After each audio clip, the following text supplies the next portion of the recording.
Salut à tous et bienvenue. Vous écoutez le 9e épisode de L'Âge du possible, le podcast qui fait parler les jeunes de leurs idées et de leurs projets.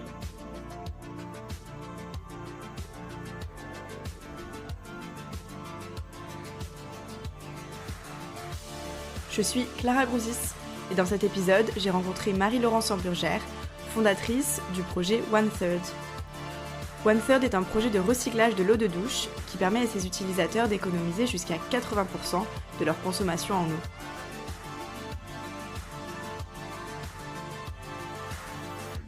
On s'est rencontrés à Aix-en-Provence où Marie-Laurence étudie et elle me raconte son parcours de jeune entrepreneur depuis l'idée jusqu'à son association récente avec Laura Robert. Pour continuer à soutenir le podcast, pensez à vous abonner sur les plateformes et à nous suivre sur les réseaux sociaux. Belle écoute!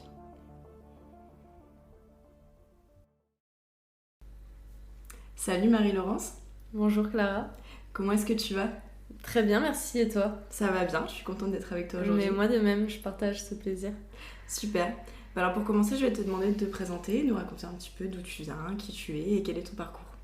Ok, du coup je m'appelle Marie-Laurence Amburgère, j'ai 22 ans, je suis étudiante en Master 1 en Affaires internationales à Sciences Po Aix et également porteuse du projet One Third avec Laura Robert qui est mon associée depuis juin dernier. Ok, et donc tu vas nous parler aujourd'hui de ce projet. Exactement. Donc tu es arrivée à Sciences Po Aix et à partir de ce moment-là, tu as commencé à participer à divers concours et programmes entrepreneuriaux. Est-ce que tu peux m'expliquer d'où t'es venue cette envie d'entreprendre ? Alors, préalablement à mon entrée à Sciences Po Aix, j'ai fait une préparation littéraire. Donc j'étais en Hippocagne puis en Cagne. Et donc c'était une formation très, très enrichissante, il n'y a pas de souci, mais c'est vrai que c'était très théorique. Et lorsque je suis arrivée à Sciences Po en deuxième année, c'est vrai que j'avais envie d'avoir ce côté pratique, de me lancer dans quelque chose de beaucoup plus concret. Parce que 2 années à étudier donc les lettres et les sciences humaines, c'est vrai que c'est pas ce qu'il y a de plus professionnalisant, mais bon, ça apporte énormément de qualité sur d'autres points. Mais c'est vrai qu'en arrivant à Sciences Po, j'avais besoin de faire quelque chose qui avait une valeur concrète et j'avais besoin de me sentir également utile.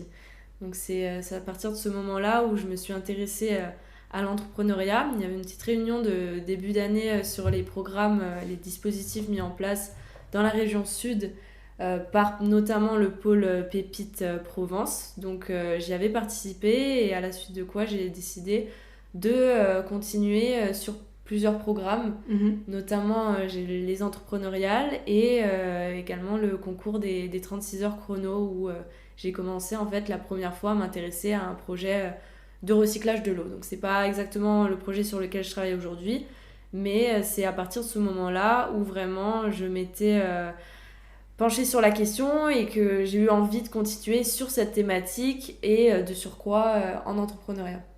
Et du coup, ces concours et ces programmes, ces dispositifs, en quoi est-ce qu'ils sont un tremplin pour l'entrepreneuriat ? Qu'est-ce que tu trouves intéressant dans ces programmes ?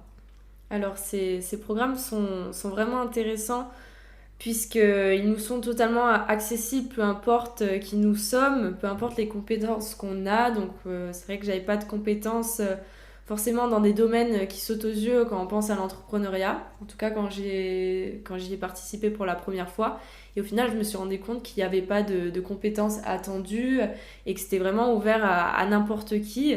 Donc c'est des tremplins dans le sens où ils nous permettent de concrétiser véritablement nos idées, peu importe quelles qu'elles soient en fait. Et donc l'entrepreneuriat, c'est vrai que et par ces dispositifs, en fait, c'est plein de portes qui s'ouvrent au fur et à mesure. Donc j'ai commencé par Pépite, j'ai commencé par les Entrep, j'ai commencé par des petits concours en fait qui m'ont ouvert plein de portes. Et en fait, au fur et à mesure qu'on avance, c'est toujours plus enrichissant, c'est toujours plus des portes et des opportunités qui s'ouvrent et qui s'offrent à nous.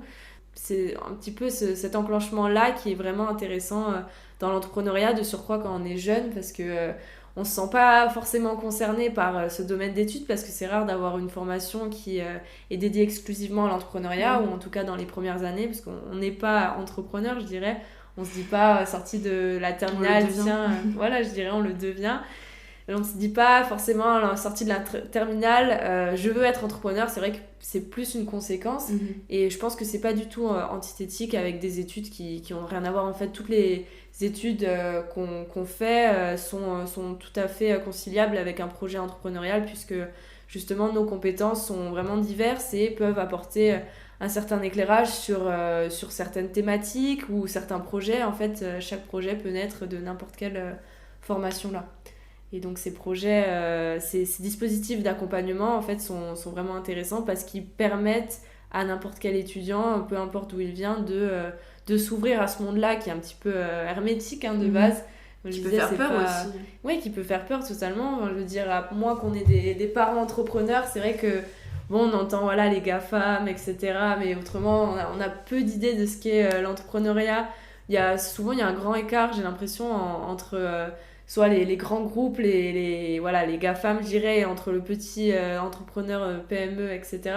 Mais on se projette mal, peut-être, dans l'univers de la start-up, quoique de plus en plus, je dirais, grâce justement à l'effort qui est fait, notamment par Pépite et encore une fois, et plein d'autres dispositifs d'accompagnement, aussi tout ce qui est associatif. Enfin, voilà, il y a plein d'opportunités qui existent, qu'on ne connaît pas forcément. C'est pour ça qu'il faut se renseigner sur ce qui se fait et ne pas hésiter à se faire aider. Et par la suite, en fait, tout s'enchaîne. Et si notre projet, si on croit en notre projet, il y a plein de possibilités de le développer à moindre frais. Je dirais sans forcément donner de son propre portefeuille. Il y a plein d'aides qui existent, qu'on ne connaît pas encore une fois forcément, mais qui sont vraiment des tremplins pour arriver à ce qu'on souhaite faire. Donc c'est ce que tu as fait. Donc tu le disais, tu as participé notamment aux 36 heures chrono de la création d'entreprise. Et c'est là où tu as rencontré 2 étudiants des mines avec qui tu as imaginé un premier projet qui va ensuite évoluer et devenir le projet que tu portes aujourd'hui qui est One Third. Est-ce que tu peux nous expliquer sur quel constat ce projet se fonde ? Ok, donc c'est vrai que je me suis toujours intéressée à nos ressources naturelles, au manque de ressources naturelles. De plus en plus, c'est un petit peu aussi des thématiques de notre temps, je dirais. Mais le constat est que, en Europe ou ailleurs, en fait, il y a une crise qui est, pour le coup, invisible en Europe, mais qui concerne, en fait, l'humanité entière, celle de l'eau, puisque on manque aujourd'hui énormément d'eau, mais on ne s'en rend pas forcément compte. Et encore une fois, je m'en suis d'autant plus rendu compte cet été. Je suis rentrée chez ma famille en Corse et j'ai ouvert mon robinet, il n'y avait pas d'eau qui coulait. Donc c'était en France et c'était assez c'était perturbant que ça arrive chez moi, quoi. Donc pas à l'étranger, pas en Afrique, pas ailleurs, mais vraiment en France. Donc c'est une thématique qui touche vraiment l'humanité entière et qui est aussi la problématique de demain. Le manque d'eau, ce sera vraiment une problématique à laquelle on devra faire face et qu'en fait on devrait déjà le faire, s'intéresser plus largement. On recycle plein de choses aujourd'hui, le carton, le verre, etc., mais on recycle pas l'eau et pourtant je pense que c'est quelque chose qui est essentiel ou qui devra prochainement l'être. Ok, du coup c'est quoi One Third ? Du coup, One Third, donc c'est un projet de recyclage de l'eau. Donc jusqu'à là, je pense que tu avais suivi. Donc c'est un projet cohérent. C'est ça. Un projet de recyclage de l'eau de douche en circuit fermé. C'est-à-dire que donc tout l'ingénierie du projet réside dans la création d'une mini-station d'épuration de l'eau en temps réel.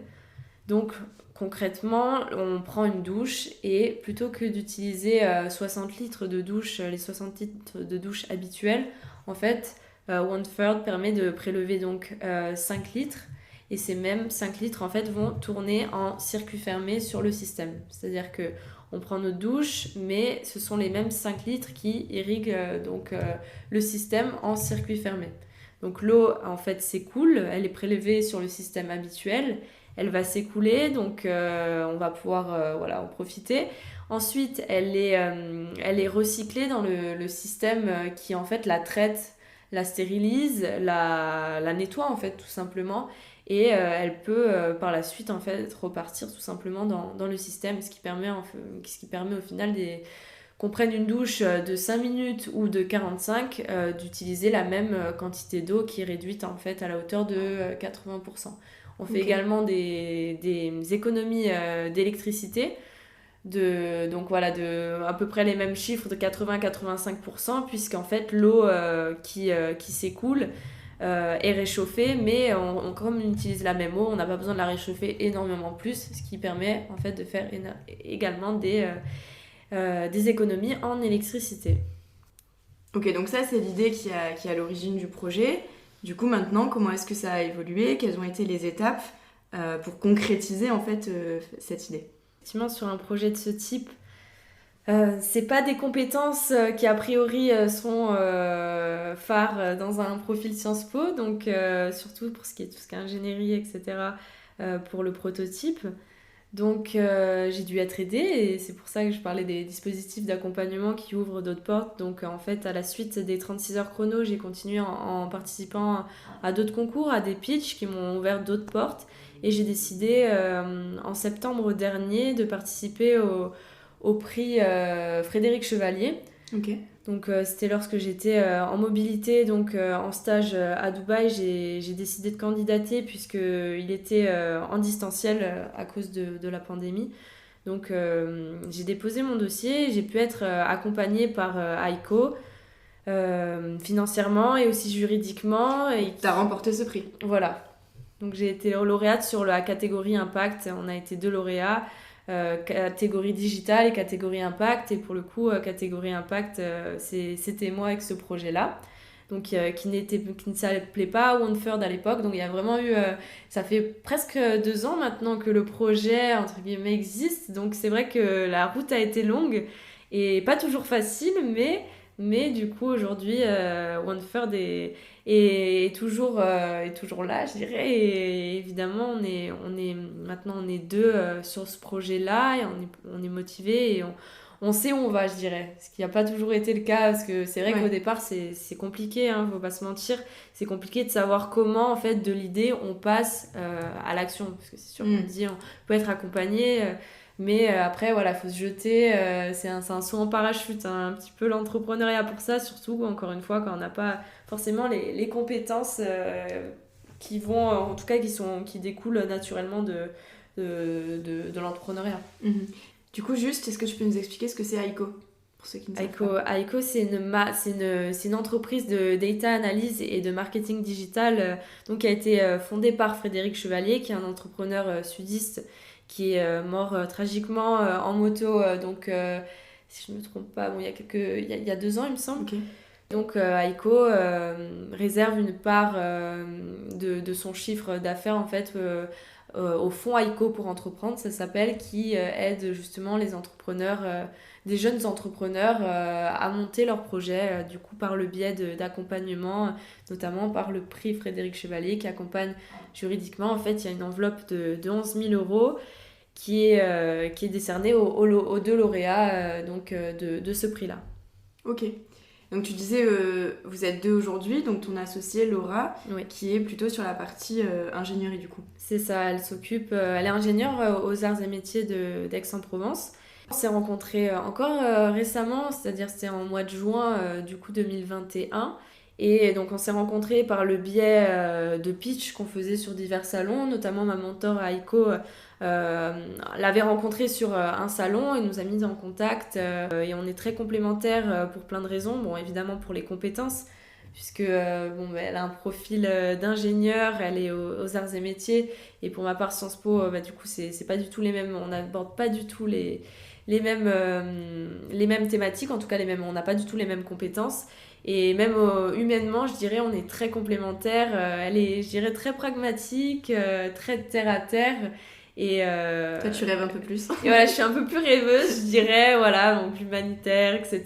Et elle me ramène toujours aussi les pieds sur terre quand je m'envole. Mais d'un autre côté, je pense que ça lui fait du bien aussi d'avoir quelqu'un qui voit les choses, on va dire... en grand, donc voilà, on est vraiment complémentaires humainement aussi. Je pense que c'était important qu'on s'entende bien. Donc c'est vrai qu'au départ, même si sur le papier on avait toutes les raisons de s'associer, on a quand même attendu d'un minimum se connaître, parce qu'on savait qu'on allait quand même passer du temps ensemble et que travailler à deux sur un projet un petit peu d'envergure, ou en tout cas qui a de l'ambition, c'est du temps, c'est de la patience, c'est des problèmes et c'est aussi des bons moments. Mais du coup, on voulait s'assurer que ça se passerait bien. Donc, ça a été le cas et on s'entend très très bien pour les raisons que j'ai évoquées.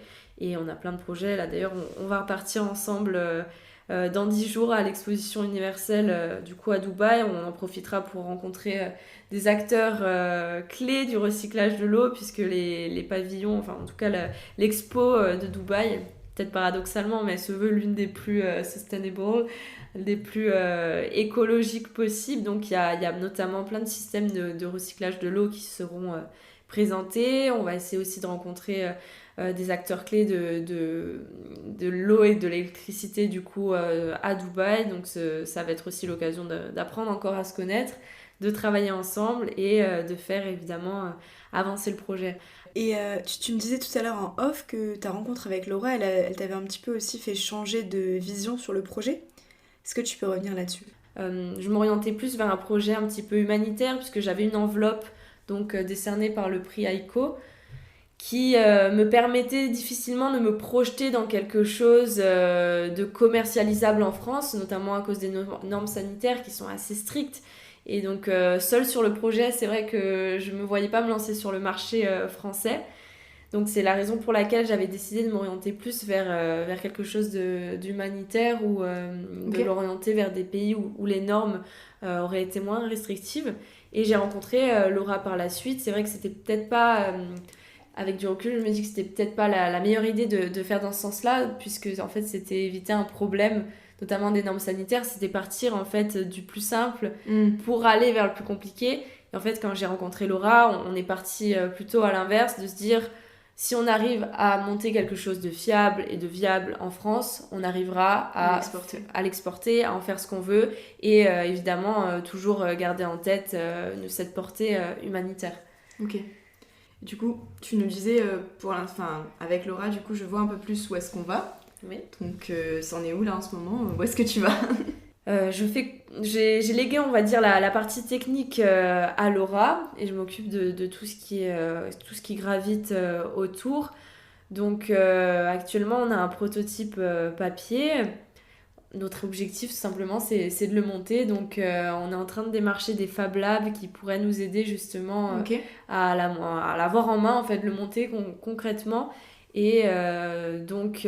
Fab Lab, tu peux peut-être expliquer Fab Lab, c'est une fabrication, donc d'un laboratoire de fabrication de prototypage, etc. Donc il y a des imprimantes 3D, il y a des outils, on va dire, de technique, de tout ce qui est pour monter en fait un produit, un projet. Alors c'est pas du tout du digital pour le coup, nous, mais c'est un projet qui nécessite des matériaux, qui nécessite aussi tout ce qui est en analyse en eau. Que justement on aimerait être en relation spécialisée, les Fab Labs parfois. Donc nous on aimerait quand même être dans une Fab Lab qui est plutôt orientée tout ce qui est vert, en tout cas green, puisqu'on s'intéresse au recyclage. Donc voilà, on a fait plusieurs devis, on est en train de voir ce qui serait le plus judicieux pour nous pour monter ce projet-là du papier, donc au concret, au réel, pour qu'on puisse en fait tester notre système de filtration. Parce que là, c'est ça l'enjeu, monter une douche, c'est... je vais pas dire que c'est facile, mais en tout cas, voilà, ça se fait dans un Fab Lab assez facilement puisque c'est dédié à cela. Mais après, voilà, nous, ce qui nous intéresse aujourd'hui prioritairement et surtout au vu des normes sanitaires françaises, c'est de tester ce système de filtration. Donc, on a évidemment... de grandes recherches papier, on a fait pas mal de simulations, etc. Avec des ingénieurs, avec des spécialistes. On a rencontré beaucoup de spécialistes de ces domaines-là. Mais on aimerait, et il faut en fait qu'on teste concrètement la possibilité technique du produit, quoi. C'est-à-dire de tester le système avec de l'eau, tout simplement. Et du coup, c'est quoi l'idée à terme ? C'est de commercialiser le produit à des particuliers ou Du coup, notre cible première, ce serait tout ce qui est complexe collectif. Ok. Donc on s'adresserait, je pense, en priorité au marché des campings, puisque c'est un marché assez dynamique en France. Ça nous permettrait aussi de standardiser nos douches, puisque si on s'adresse directement au marché des particuliers, donc on l'exclut pas, mais ce sera pas notre premier angle d'attaque. On veut y aller crescendo, on peut pas attaquer tous les...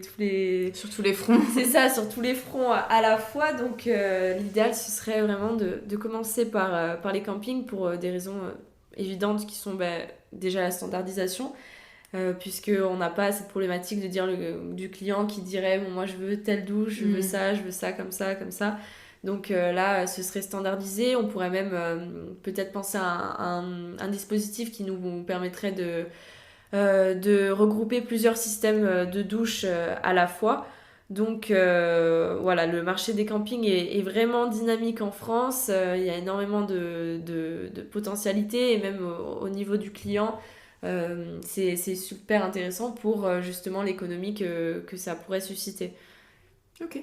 Juste un petit point du coup sur le nom, parce que tu l'as dit toi-même, donc ça a évolué, ça s'appelait au début EcoSave, aujourd'hui c'est One Third. Alors pourquoi déjà ça a évolué et pourquoi ce choix du nom? Alors EcoSave, tout simplement puisque c'était déjà pris Ok. à l'INPN, et du coup, tout simplement parce que c'est trop évocateur et quand on arrive en entrepreneuriat et qu'on veut déposer un nom, en fait, la première chose qu'on nous demande, c'est de ne pas avoir un nom trop évocateur. Ok. Parce que justement, ça va porter à confusion, c'est souvent déjà pris et il y a énormément de concurrence. Enfin voilà, d'avoir Eco et Save dedans, c'était trop flagrant. Ok, c'est un bon conseil pour des gens qui... Totalement, donc en cherchant Chose à simplement savoir. sur LinkedIn, oui, c'est vrai que c'était fortement déconseillé. Donc pourquoi One Third? Parce que on s'est appuyé sur un projet, un rapport de l'ONU, en fait, le rapport de l'ONU en 2021 qui établit que un tiers de la population mondiale n'a pas accès à une eau salubre. Donc ça, c'était encore une fois mon côté un petit peu humanitaire et ça s'est très bien goupillé avec du coup le projet de Laura qui en fait permet d'économiser, donc c'est toujours le même projet évidemment, Mhm. One Third, qui permet d'économiser en fait un tiers de la consommation en eau d'un foyer. Ok. Donc voilà, les deux font écho à ces deux critères-là. Et donc on a déposé le nom cette fois sans embûche puisque c'est beaucoup moins évocateur et Super. Ok. Du coup, une petite question que je pose à tous mes invités. Donc, tu fais de l'entrepreneuriat vert. Comment est-ce que avec ce projet, tu construis le monde de demain? Comment est-ce que tu qualifierais l'impact de One Third?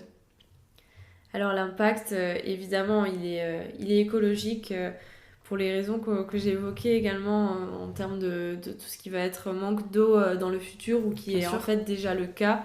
Donc évidemment, l'eau, je trouve que c'est un problème qui est peu traité. On entend peu parler, on entend plein de problèmes écologiques, mais c'est vrai que celui-ci, il est encore assez invisible. Donc c'est toujours très motivant de se dire que notre projet, il a du sens et que Mhm. c'est pas seulement voilà, pour monter une entreprise ou c'est pas seulement pour faire de l'entrepreneuriat.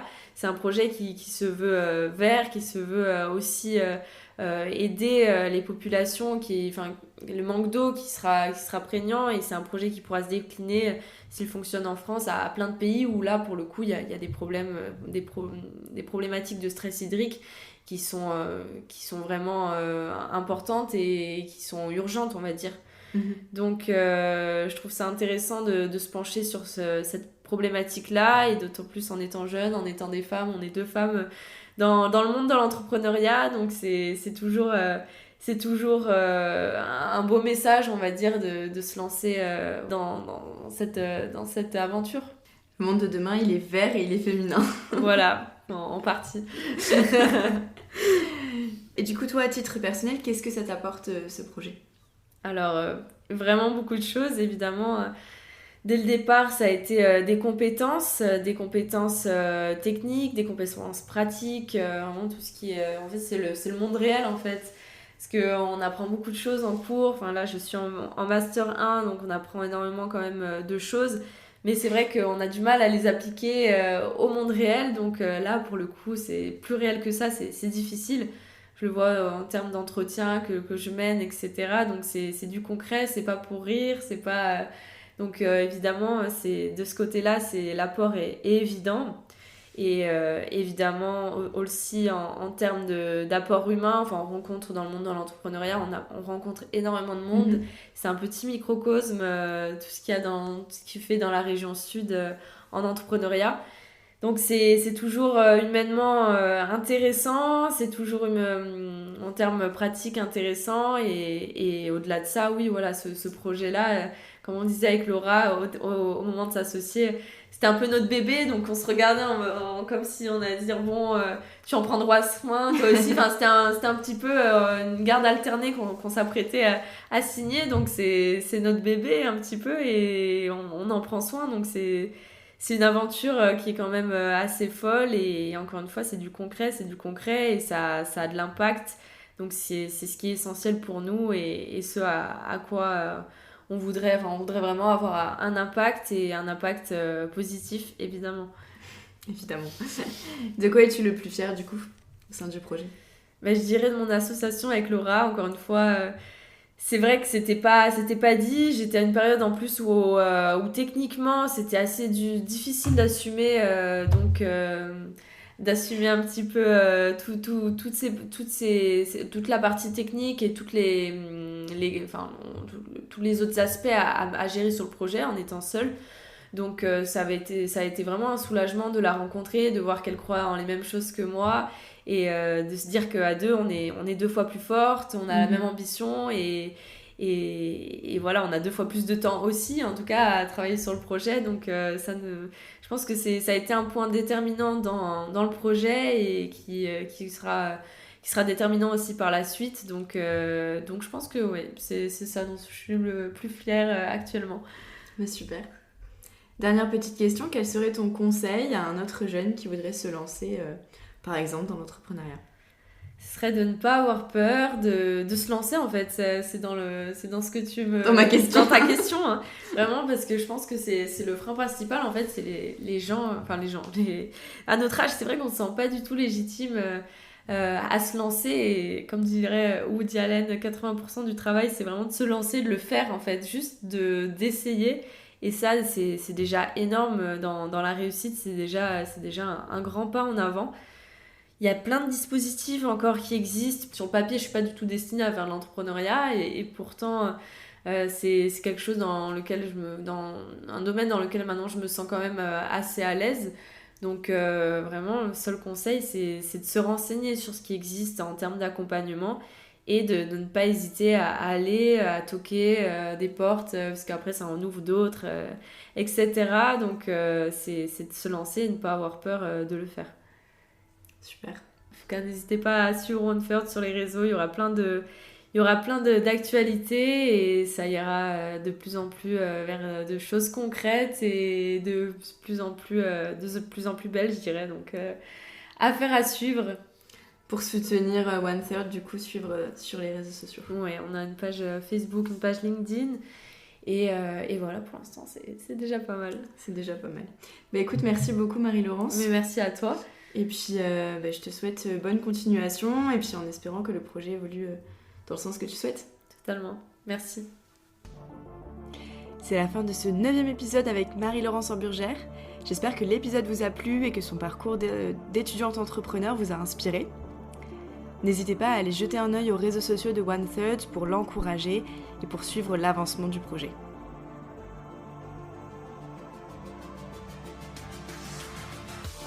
Et comme d'habitude, pour soutenir le podcast, pensez à vous abonner sur les plateformes, sur Deezer, sur Spotify, sur Apple Podcasts, sur Google Podcasts et encore sur YouTube. Ça ne vous prend qu'un petit clic et c'est super important pour nous. Pensez aussi à nous suivre sur les réseaux sociaux. Et j'en profite pour faire une petite dédicace à Jeanne Lemarié et à Clémence Reynaud qui ont remplacé Pauline Gallego à la communication du podcast. Donc voilà, je les remercie toutes les deux. Et puis nous, on se retrouve dans 15 jours pour un 10e épisode un peu spécial.